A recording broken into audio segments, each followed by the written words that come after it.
ಇವತ್ತು 50% ಮಹಿಳೆಯರಿಗೆ ಮೀಸಲಾತಿ ಇದ್ರೆ ಅದು ರಾಜೀವ್ ಗಾಂಧಿ ಅವರ ಕೊಡುಗೆ, ಕಾಂಗ್ರೆಸ್ಸಿನ ಕೊಡುಗೆ ಅಂತಕ್ಕಂಥದ್ದನ್ನ ಅರ್ಥ ಮಾಡ್ತಾರೆ. ಮಹಿಳೆಯರಿಗೆ ಇದು ಗೊತ್ತಾಗ್ತದ? ಇದನ್ನ ವಿರೋಧ ಮಾಡಿದವರು ಯಾರು ಗೊತ್ತಾ? ವಿರೋಧ ಮಾಡಿದವರು ಯಾರು? ರಾಮಾ ಜೋಯಿಸ್ ರಾಜ್ಯಸಭಾ ಸದಸ್ಯ, ಬಿಜೆಪಿಯ ಉಪಾಧ್ಯಕ್ಷ, ಸುಪ್ರೀಂ ಕೋರ್ಟ್ ನಲ್ಲಿ ಕೇಸ್ ಹಾಕಿದ್ರು ಇದನ್ನು ಚಾಲೆಂಜ್ ಮಾಡಿ.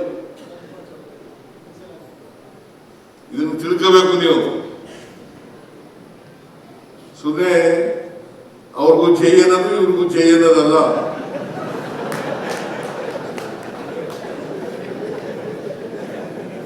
ಎಪ್ಪತ್ಮೂರು 74ನೇ ತಿದ್ದುಪಡಿಗಳನ್ನ ವಿರೋಧ ಮಾಡಿ ರಾಮಾ ಜೋಯಿಸ್ ಸುಪ್ರೀಂ ಕೋರ್ಟ್ಗೆ ಹೋದ್ರು, ಚಾಲೆಂಜ್ ಮಾಡಿದ್ರು. Luckily for us, luckily for you, backward classes, minorities and schedule caste and SC ST, ಅದು ಸುಪ್ರೀಂ ಕೋರ್ಟ್ನವರು ಅವರು ಹಾಕಿದಂತ ಪಿಟಿಷನ್ ಅನ್ನು ರಿಜೆಕ್ಟ್ ಮಾಡಿದ್ರು.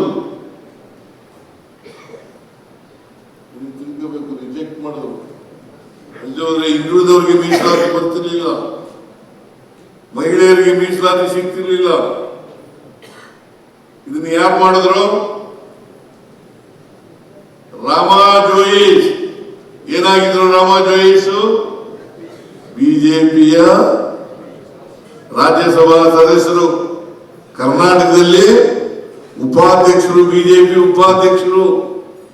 ಆಗ ಮಿಸ್ಟರ್ ಯಡಿಯೂರಪ್ಪ, ಮಿಸ್ಟರ್ ಅನಂತ್ ಕುಮಾರ್, ಈಗ ಯಾರ ಈಚೆಗೆ ಬಂದವರಲ್ಲ, ಈಗ ಯಾರು ವಿರೋಧ ಮಾಡಲಿಲ್ಲ. ನೀವು ತಿಳ್ಕೊಳ್ಳಿ, ವಿಕೇಂದ್ರೀಕರಣಕ್ಕೆ ಹಿಂದುಳಿದವರಿಗೆ, ದಲಿತರಿಗೆ, ಅಲ್ಪಸಂಖ್ಯಾತರಿಗೆ, ಮಹಿಳೆಯರಿಗೆ ಮೀಸಲಾತಿ ಸಿಗಬಾರದು ಅಂತಕ್ಕಂಥದ್ದು ಬಿಜೆಪಿಯವರ ಅನಿಸಿಕೆಯಾಗಿತ್ತು, ಬದ್ಧತೆಯಾಗಿತ್ತು. ಇದನ್ನು ನಾವು ಎಲ್ಲ ಗ್ರಾಮ ಪಂಚಾಯತಿ ಸದಸ್ಯರುಗಳು ಕೂಡ ತಿಳ್ಕೋಬೇಕು ಅಂತಕ್ಕಂಥ ಮಾತುಗಳನ್ನು ಹೇಳಲಿಕ್ಕೆ ಬಯಸ್ತಾ ಇದ್ದೇನೆ.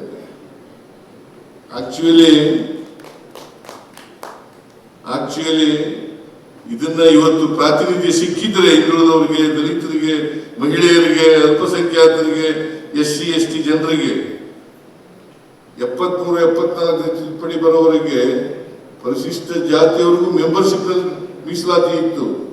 ಆದರೆ ಅಧ್ಯಕ್ಷ, ಉಪಾಧ್ಯಕ್ಷ ಸ್ಥಾನಗಳಲ್ಲಿ ಮೀಸಲಾತಿ ಇರಲಿಲ್ಲ. ಅಧ್ಯಕ್ಷ, ಉಪಾಧ್ಯಕ್ಷ ಶಿವಣ್ಣ ಗೊತ್ತಾಯ್ತಾ ನಿಮಗೆ? ಗೊತ್ತಿದೆಯಾ?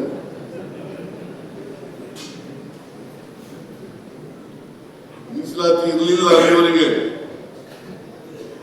ಮೀಸಲಾತಿ ಸಿಕ್ಕದ್ದು 73 74ನೇ ತಿದ್ದುಪಡಿ ಆದ್ಮೇಲೆ. ಮಹಿಳೆಯರಿಗೆ ಇವತ್ತು 50% ಮೀಸಲಾತಿ ಸಿಕ್ಕಿದ್ರೆ ಅದಕ್ಕೆ ಕಾರಣ ಕಾಂಗ್ರೆಸ್ ಪಾರ್ಟಿ, ಶ್ರೀಮತಿ ಸೋನಿಯಾ ಗಾಂಧಿ.